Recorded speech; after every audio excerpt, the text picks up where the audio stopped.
Thanks for watching. Don't forget to like, comment, share and subscribe to Maulana Habibullah Rouhani Official. نحمد ونصلي على رسوله الكريم أما بعد فأعوذ بالله من الشيطان الرجيم بسم الله الرحمن الرحيم وناديناه يا إبراهيم قد صدقت الرؤيا إنا كذلك نجزي المحسنين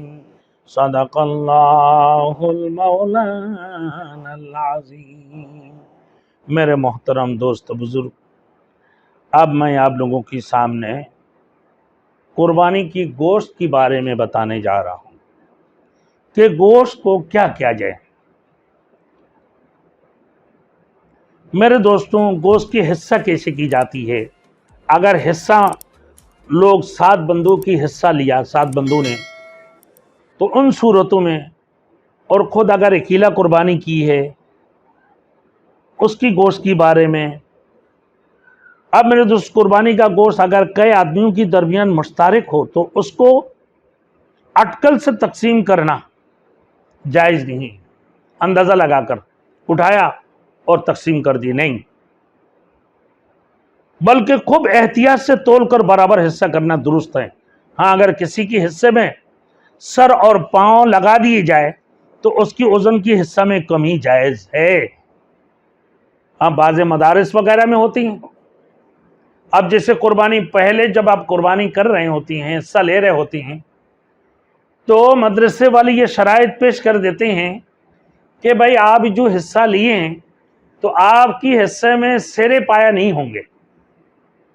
آپ اس میں دستخط کریں، آپ اس کے اوپر راضی ہیں، 15,000 روپیہ فی حصہ ہے گائے کا، تو سرے پایا نہیں ملے گا۔ تو اگر آپ راضی ہے، دستخط کر دی ہیں شرائط کے اوپر، تو بالکل آپ کو سرے پایا نہیں ملیں گے، تو اس حساب سے مدرسے والے وزن کر دیں گے۔ مدرسے والوں کی ذمہ ہے کہ بھئی آپ کو گوشت کی تقسیم کر دیں، لیکن سرے پایا کہ آپ اگر بعد میں مانگ کے بیٹھو کہ ہمارے سر پایا کہاں ہے، تو پھر تو آپ کے لیے بھی جائز نہیں ہوگی۔ آپ نے پنگا کر دیا، کیونکہ پہلے آپ نے شرط کیا، شرط کی بنیاد پر جو ہے نا آپ نے دستخط کر دی یا آپ راضی ہو گئے، اب بعد میں جا کر جو آپ پریشان کرنا شروع کر دیں کہ ہمارے پایا بھی دے دو، تو یہ بات درست نہیں ہے، قربانی کرنے والے کے لیے درست نہیں ہے کہ آپ ان صورتوں میں اگر اس خلفشار کی پیدا ہوں گے، آپ لہذا مدرسے والے پہلے ہی شرط کر دیتا ہے۔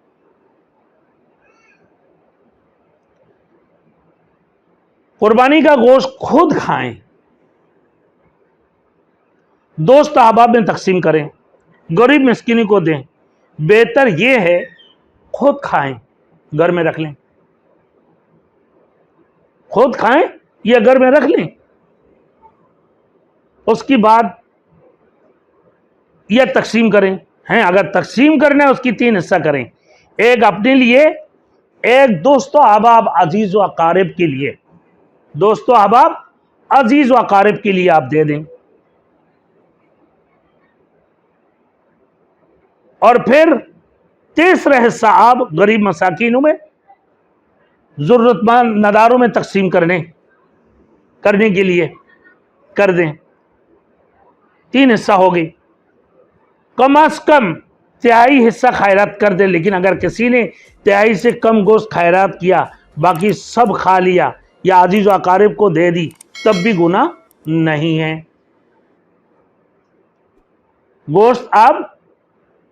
آپ نے قربانی کی ہے، 1 حصہ کی ہے، 2 حصہ کی ہے، تو ان صورتوں میں آپ کے گھر کے اندر اگر آپ کے بچے گھر کے اندر کھانے والے اتنے ہیں کہ آپ کے گھر میں پورا ہو رہا ہے، تو آپ اپنا گھر میں کھا لیں۔ ہاں،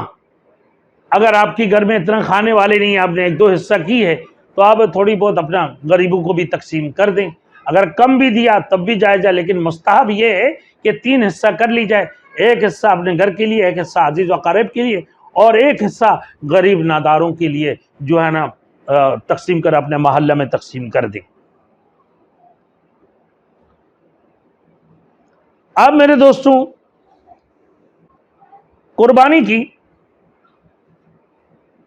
قربانی کی جانور کا دودھ نکال کر استعمال کرنا یا اس کی